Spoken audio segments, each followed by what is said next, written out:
Hi everyone! So again, ito yung continuation ng pagsagot ko ng mga question nyo dito sa TikTok while I'm doing my makeup.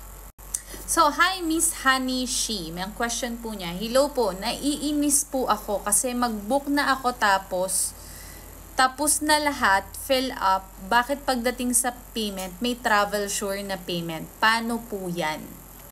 So guys, ang gagamitin ko munang next na product is yung Get Ready With Me na anong tawag dito?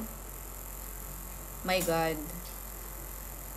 Yung, contour stick. Tapos, ang shade ko dito is Ecru.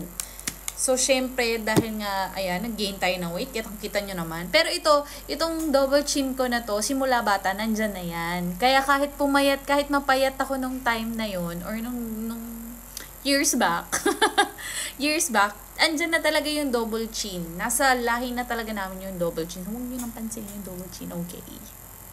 So, going back, ano nga ba ang travel sure? Ang travel sure is travel insurance.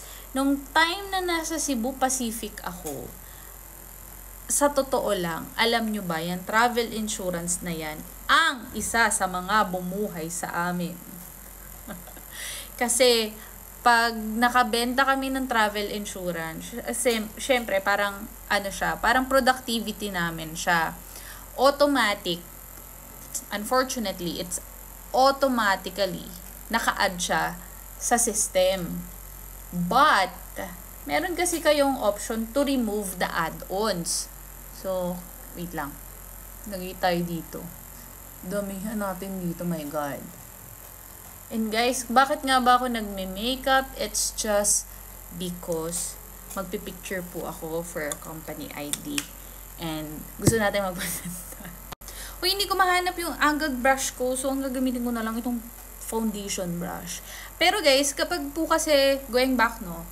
Pag po kasi nagbubook kayo sa Cebu Pacific website, meron po kayo automatically kasi na-add siya sa system. So, it's on you to cancel kung ano yung mga add-ons nilalagay. Isa pa rin sa mga normally automatic na ina-add. Hindi lang naman to sa Cebu Pacific, guys. Sa ibang mga airline din, minsan yung seat na automatic din na ina-add yun sa system. Kasi, guys, especially para sa mga low-cost carrier, katulad ng, ibig sabihin ng mga low-cost carrier, so yung murang mga airline, nagbebenta ng murang ticket. Doon kasi sila na kumikita sa mga extras nyo. Let's say, Cebu Pacific, wala kasi yung food. So, kapag ka nag-add kayo ng meal, yun, parang extra income na kasi yan ng airline. Pag nag-purchase kayo ng baggage, ano pa ba, travel insurance, ganyan. Actually, to be honest, madami kasing misconception sa travel insurance. Siguro, para sa mga frequent travelers, very important sa kanila ang travel insurance, especially for those who travels abroad. Kasi ang daming benefits na makukuha nyo sa travel insurance. Number one, insured kayo sa flight nyo. Kapag na-cancel, may specific, syempre may criteria yon. Hindi ako specifically sure kung ano yung criteria nila. Pero let's say like the flight has been delayed for like 6 hours, I think up. Meron na kayong compensation from the airline. May compensation pa kayo from the travel insurance. And then another benefit from getting travel insurance is baggage nyo. Kasi alam nyo, sa totoo lang, ang daming mga cases na nawawala na bagahe, nalilate ang bagahe. So, meron din yung benefits kayo na makukuha in case na malate or hindi dumating yung baggage nyo. Again, you have a compensation from the airline and then you have another compensation from the travel insurance. So, sa totoo lang, helpful naman siya. Pero for us na tao na, oo nga na nagtitipid tayo, kaya nga tayo nag-book ng mura, kasi gusto natin makamura ng ticket, so kailangan tatanggalin natin yung mga add-ons na yun. Actually, again, you have a choice. Pwede nyo pong, kapag ka nandun na kayo sa mga after your flight, input your name, mag-add kayo ng baggage, seat selections, and then add-ons. I-check nyo po pong mabuti. Diba, dire-diretso na ako magsalita.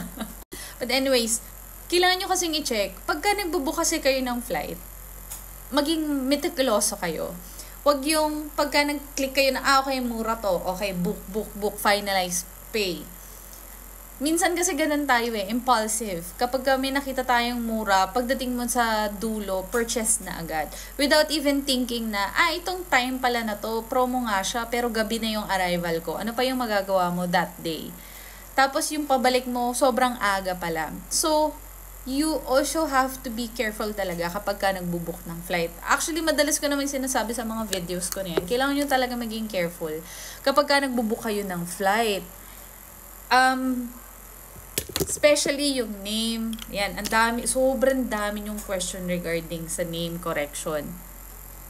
Lagyan natin yung dito. Para nakikita ko kasi sila.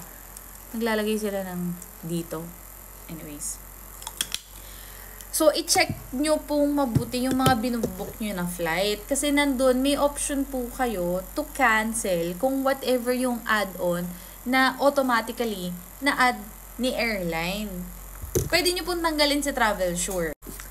Pero once na na-purchase mo na siya, guys, there's no turning back, no refund. Kasi especially yung mga promo ticket, guys, non-refundable yan. So, kung aksidente mong na-add yung travel insurance or seat assignment, automatic non-refundable. Hindi mo na makakancel yung ticket mo, hindi mo na rin marirefund yung travel insurance. So, kailangan talaga kapag ka nagbubook kayo, doble ingat at saka double check, triple check bago kayo mag-end ng booking o bago nyo i-confirm, bago nyo bayaran yung booking. Kasi nasa huli talaga ang pagsisisi. Guys, ang gamit ko is yung Maybelline Fit Me na blush at ang shade ko, hindi ko alam. Saan ko makikita yung shade? Is it Revolutionary ata yung 50. Hindi ko na alam kung anong nito. Basta ilalagay ko na lang dyan sa yellow basket. Pag hindi sa yellow basket, sa blue up ko ilalagay. And guys, okay lang na medyo pinkish pa to kasi matutone pa yan.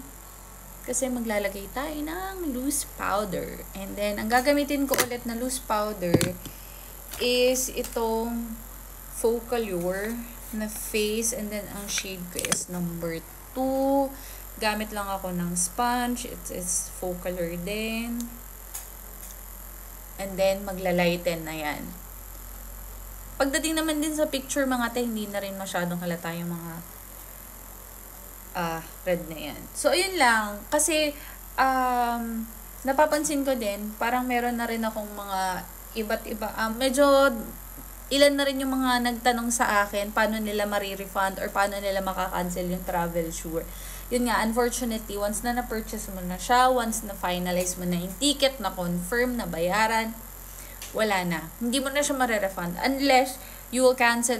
Siguro unless you purchase yung merong booking si Cebu Pacific na flexi yung fare, pwede mong i-cancel, pwede mong i-refund and then travel fund. And then maybe you can just cancel your flight and then book a new one without the TravelSure. Unless siguro gagawin mo yun kung meron ka pa rin plan to travel again and then use the, syempre, remaining amount from the travel fund. But otherwise, ayun nga, unfortunately, hindi mo na siya man-refund.